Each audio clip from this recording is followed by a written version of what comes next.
Z novelo ZOPNI želimo zagotoviti učinkovitejše postopke odvzema premoženja nezakonitega izvora, okrepiti sodelovanje vseh organov v teh postopkih ter odpraviti pomanjkljivosti oziroma nejasnosti v zakonskih določbah, ki so se pokazale v letih izvajanja ZOPNI v praksi.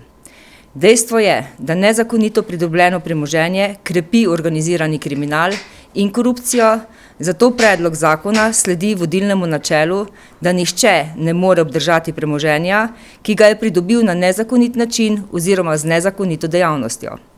Za učinkovit odvzem premoženja nezakonitega izvora sta ključna njegovo odkritje in zavarovanje v zgodnji fazi postopka. Na podlagi tega je finančna preiskava po ZOPNI, ki je nujni predhodni del pravdnega postopka, najmočnejše orodje, ki ga ima država na voljo za odkrivanje in zavarovanje nezakonitega premoženja.